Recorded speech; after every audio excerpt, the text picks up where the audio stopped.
Hi, I'm Sarah Snook, and my star sign is Sagittarius. I've been told Sagittarians are very adventurous. They can be tempestuous, I think, maybe, is that right? Very present when they're there, but then when they're not, you might not hear from them for a while. That's kind of like me, yeah. I find I'm very bad on my phone. If you use your imagination over the next 24 hours, you will come up with a really great idea. The sort of idea that will impress people in positions of power and improve your chances of long-term success. Above all, you must trust your instincts.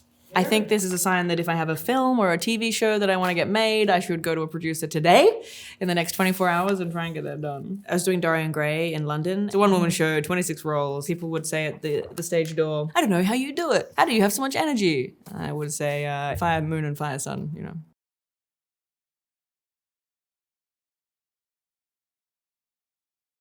My name is Sarah Snook. The project that I'm talking about today is called All Her Fault. All Her Fault started when I finished Dorian Gray. I was really looking forward to just going home and lying down and like having a rest. But Megan Gallagher, the writer, and Nigel Marchant, the producer, came to me with this amazing book with an incredible twist, and I couldn't say no.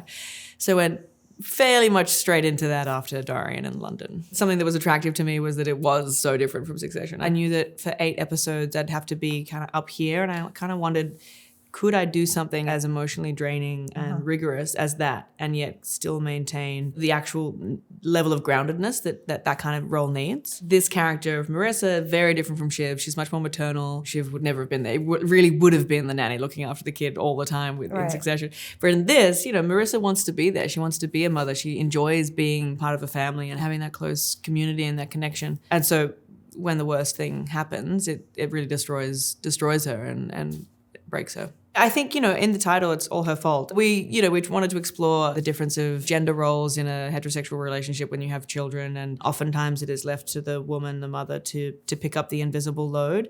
And what does that look like in a pressure cooker situation like this? And maybe where have the cracks formed before we start the show? I was definitely like the kid putting on a show after dinner. My family would have friends over for dinner, and my sisters and friends and cousins and I would work out what performance we were going to do as after dinner entertainment. And also I would love just creating stories and shows up with my friends, dances, all those kinds of things. But I always just did it as like a hobby. Then found out you could do your hobby as a job, so I was lucky. The first job I booked, I did a little guestie on a medical procedural called All Saints back in Australia. It was my first job, and I had to be there at 5 a.m. in the morning, and it was an hour drive from where I was living at the time. I woke up at 3 a.m. to get there on time. I shot the first scene, great, all good, had lunch, had lasagna.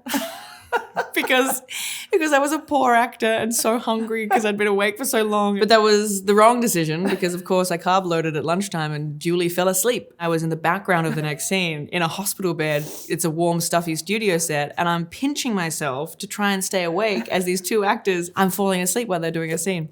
I don't know if they saw me, but I was mortified that was happening.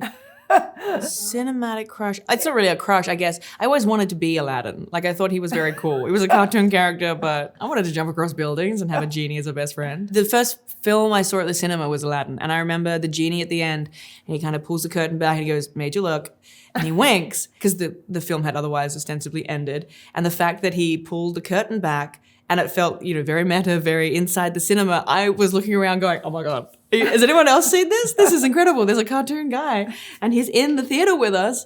Yeah, that was... Do you have a favorite reality show? Yes.